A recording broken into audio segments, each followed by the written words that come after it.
Welcome to this explainer. Imagine this. We are dropping right into the absolute panic of August 1st, 2012, right on the floor of the New York Stock Exchange. The opening bell rings, and literally within 60 seconds, 150 different stocks start moving in ways that make absolutely zero sense. Okay, let's talk about this number, $460 million. Knight Capital, which at the time was America's largest equities trader, literally handling about 1 out of every 6 shares traded, lost this staggering, completely unbelievable amount of money, and they did it in just 45 unsupervised minutes. This timeline really shows just how terrifyingly fast this meltdown happened. I mean, their systems were buying high and selling low at machine speed, and no one inside the firm could figure out how to stop the bleeding. By 10:15 a.m., they had accumulated billions of dollars in unwanted positions and nearly $500 million in pure, unrecoverable losses. Now, for years, the media headlines called this a freak software glitch. Like a random bolt of lightning that could strike anybody. But the reality? Well, as you'll see, the reality is far more educational. It was a catastrophic, completely preventable process failure. Part 1. The source. SEC Enforcement Order Release Number 34-76094. We're using the SEC's 2013 enforcement order as our primary evidence here. And honestly, it's one of the most detailed public postmortems of an operational failure ever written. It shows us that while Knight was incredibly sophisticated, they treated system deployment as just a routine chore for a single technician. They mistakenly believed their talent was a substitute for procedure. Because their engineers were so fast and so skilled, that excellence itself actually came to feel like a safety control. They didn't even have written procedures for updating the system at the absolute heart of this disaster. Exhibit A, the dead code. So let's look at this dead code. It was named PowerPeg, and it literally just sat in production for 9 years without being retested, right after its main safety mechanism was quietly removed. Basically, during a routine code refactor back in 2005, the cumulative quantity logic, which acted as the system's off switch, was completely severed. So this dormant code was essentially just sitting there, fully armed and waiting. Exhibit B, the deployment mistake. And here is exactly where the configuration drifted. Because they had no automated checks and absolutely no secondary reviews, a technician who was manually updating the machines simply missed the 8th server. So while servers 1 through 7 correctly interpreted a reused activation flag as a command to run a brand new program, that unupdated 8th server, it interpreted that exact same flag as a command to wake up the dead, safetyless PowerPeg code. Exhibit C, the ignored warnings.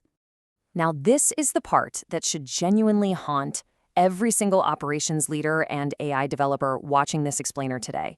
Look at this timeline. There was an agonizing 89-minute window before the market even opened where the system was desperately trying to warn them. Starting right at 8:01 a.m., the errors just began firing. 97 automated emails, specifically referencing the PowerPeg error, fired into a group channel. The catch? Nobody was responsible for reading it. It proves this entire disaster was completely preventable. The information they needed to stop the meltdown existed within the company well before the opening bell even rang, but it just fell into a void. Exhibit D, the fatal rollback. When that opening bell finally rang and the 8th server started just destroying capital by indiscriminately firing orders, the team's frantic, unrehearsed response, it basically poured gasoline on the fire. Under unimaginable pressure, and with absolutely no automated kill switch or runbook to guide them, they guessed wrong. They rolled back the 7 healthy servers. What did that do? Well, it effectively unleashed that dead PowerPeg code across all 8 machines, octupling the damage. The fire didn't shrink, it literally exploded. And what makes this even crazier is that rival trading desks actually recognized the issue before the supposedly fastest firm on Wall Street could even diagnose itself. Competitors spotted the irrational trading tape and instantly started trading against the broken algorithm. Knight's total lack of process meant they only realized what was happening after the rest of the market told them. 17 years of firm building were completely unwound in 45 minutes. Think about that. Their stock value collapsed by 63% on the very second day. The broken system churned through nearly 400 million shares, which forced Knight into a frantic $400 million rescue financing deal just to survive the week before they were eventually swallowed up in a merger. Exhibit E, the regulatory echo. When the dust finally settled, investors weren't running away from a bug. No, they were running away from a top-tier firm with absolutely no functioning control environment.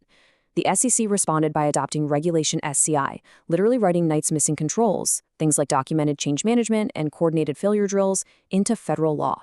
Regulators saw crystal clear that sheer technical brilliance could not save a firm that lacked basic operational discipline. And this aligns perfectly with the consensus of DevOps pioneers and Google's massive Dora research program. Elite performance requires automated, rehearsed deployments, not just individual brilliance.